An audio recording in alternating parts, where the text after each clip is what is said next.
Hey guys, today I am in Kuala Lumpur, Malaysia. Right now I'm exploring downtown or the center of the city, and I'm here with my friend Zoe. Zoe, what's up? Say hello. Hi. Zoe, she's an amazing entrepreneur. One of the people that I admire the most. Her way of thinking is amazing. She helps a lot of entrepreneurs with product ideas and also understanding innovation and trends of the future in technology. And we're gonna have a chat today, right, Zoe? Yeah. About what you do. Thanks for having me. Yeah. We have an amazing chat. Yes, so, but it's super humid here in Kuala Lumpur. I'm sweating all day long, so we're gonna find a place where it's a little better, where we can sit down and have a conversation. Yeah. All right, let's do it.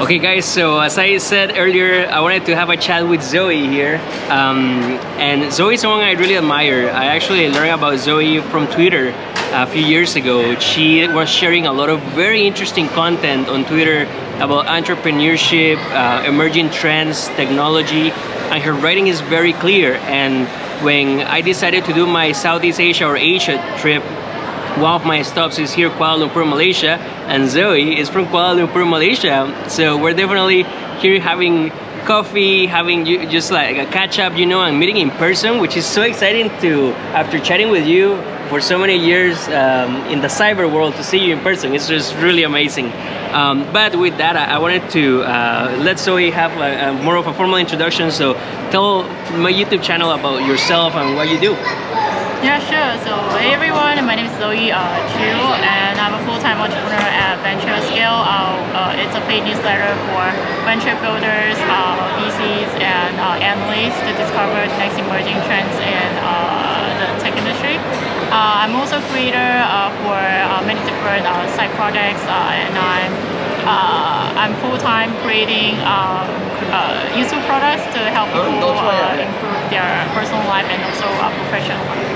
That's so awesome. So it's a combination of a newsletter and also you do, and tell people that are not familiar with Notion, what is Notion? So Notion is an all-in-one tool for you to create, manage and organize all your tasks, your to-do lists, and also your projects, and also allow you to collaborate with other people. So today many teams and companies are using Notion as their remote headquarters. Yeah. We can manage your company wikis and in Notion. There are many useful use cases in Notion. Yeah, no, Notion is a very powerful tool. So something I really admire about Zoe, as I have been learning about her story, is that you went from doing this as a hobby, like writing, and then doing like sharing your Notion applications online, but then it became a full-time job where you're self-employed, you're an entrepreneur, you own your own business. So something I want to share with people in this channel is the idea of growth mindset, which growth mindset is the idea that or there are two types of mindsets. There is fixed mindset and growth mindset. Fixed mindset is the mindset where wherever you grow up, that's where you stay stuck forever, or if you cannot overcome a challenge, you just kind of stay there and you give up fast. You don't keep finding more ways to move forward. But with growth mindset, you can actually, it's an idea of you learning what you need to do to move to the next level, or not being stuck where you are.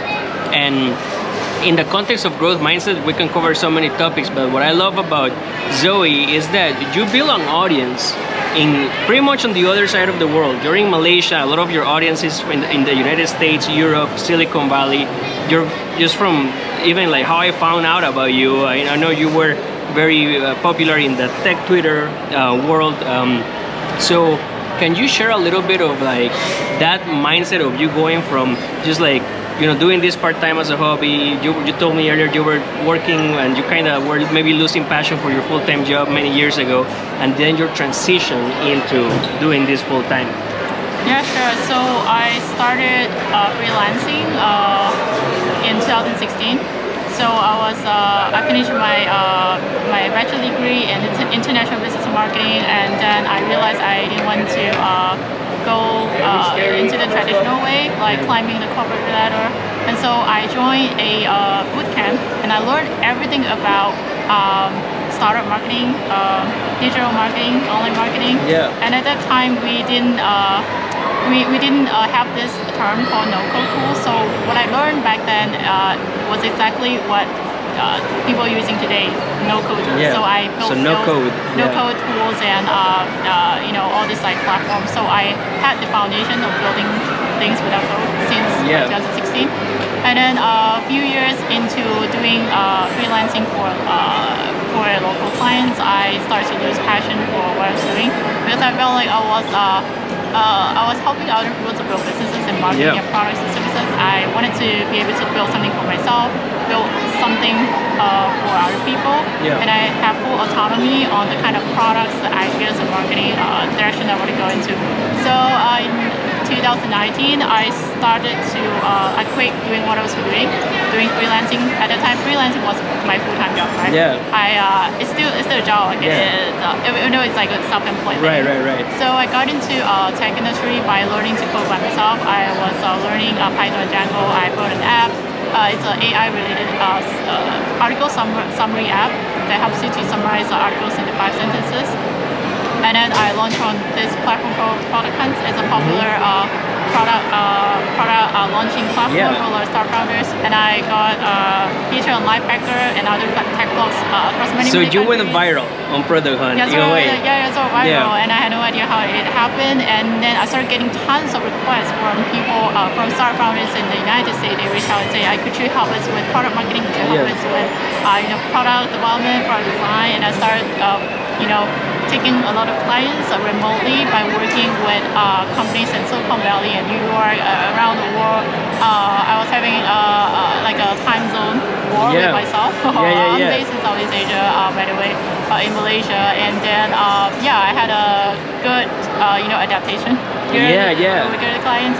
And so along the way, I also validate and test many, experiment with different ideas. Some of those became profitable. That's when I do another quick my consulting. Doing trading your time for like service, trading your time for services, trading your time for money. Okay, for that's money. Time for money. Yeah, that's another transition. Okay, from doing like consulting to like doing full time by monetizing for your ideas, your products, and your creation. So right now I'm running this venture scale .to. It's a paid newsletter for venture builders to help them discover the latest emerging trends in the Web 2 and Web 3 world.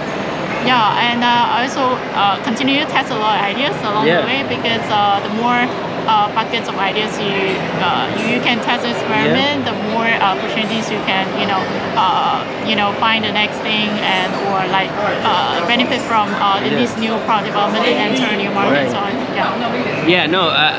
think that's incredible. So I think some lessons from what you're saying is the idea of test different ideas, put them out there, figure out what the feedback loop is like. If it's positive or it has motion, keep going. If not, just move on to the next, but don't give up, right? If something doesn't work, just find the next thing. Yeah, I think that's one tool right there for growth mindset. Something else, Zoe, is you're on the other side of the world from where a lot of your customers or your audience is from. Do you have any, what you felt like maybe limitations by society initially of like, should I do this full time, or is this the right path that I should take? Like, do you go through anything like that? Any like, you were talking about containers earlier, so anything you had to overcome? Yeah, sure. So when I was doing freelancing and providing services for local clients, I definitely had the container for myself because I was thinking like container is like a limit that you're inside a container, like a mindset level. Yeah, exactly. So I was thinking, I'm only someone from Malaysia, a regular person from Malaysia. I couldn't do a business that's beyond my geography limitation. I would only get opportunity if I, travel to different countries and work there.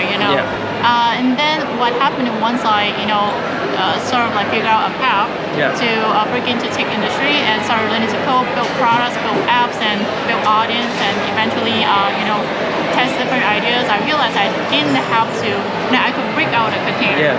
I didn't have to limit myself based on the geographical factor. Right. I could create anything I want because the internet doesn't sleep. You can make me want to sleep. Like this is quite this is an opportunity for everyone. As long as you have access to like smartphone and internet today. And we're all connected. I think that's the right mindset, especially for people who want to do entrepreneurship or put themselves out there in the world. Like, where you grow up, where you're born, yes, it affects some areas of what access you have, but if you're watching this video right now, you have internet, there are a lot of opportunities you have that if you look at what skills that you have or what you want to learn, what new things you want to learn in life and what you want to share with the world. Remember what Zoe is saying here, we are all connected, meaning that the internet doesn't sleep. So you may be right now in Costa Rica, you may be right now in Zimbabwe or anywhere in the world, but if you have internet and you want to share your skills with the world, your talents with the world, they may be somewhere across the world saying what you're doing is valuable, I am going to follow you, I'm going to become your customer, and you take it from there. And that's what Zoe is doing. We're here in Kuala Lumpur, Malaysia. Like many people in the United States where I live don't even know we're Kuala Lumpur, Malaysia. And Zoe has a lot of customers from all over the world from here, and she's living her best life, which is incredible. Thank you. I guess it's having a growth mindset is important because you are not limited by your own limitations.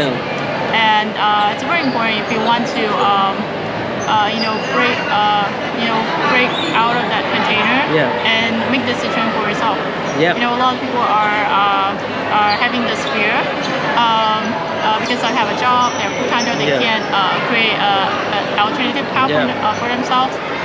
That's why they close the door. For many opportunities. And I think if you are willing to make the decision for yourself and decide what kind of life you really want to live, being able to wake up and not having to respond to demands of others, being able to fully utilize the time for yourself on the kind of businesses and projects and ideas that you really care about, you truly start living. You can compare a time when you're feeling lifeless versus working on living on your own terms. Living life in your own terms. And something I have learned even in my personal story too is that sometimes you can be your biggest mountain, you can be your biggest obstacle. Sometimes people say, oh, my friends are gonna judge me, my family is gonna judge me, the world, is not, but you may not have super fans in your family circle or friend circle first, or they may just not even understand what you're doing, but if you block yourself from being your first obstacle in getting started, you will be surprised on what things you can achieve, and that's what that's what the message we're trying to share with the world. There is so much to learn from Zoe. Look out for her book one day. I really want you to write a book, Zoe. Just say a lot of wisdom, and I have learned a lot from you. I also wanted to thank you for being a great host here in Kuala Lumpur, showing me your beautiful city.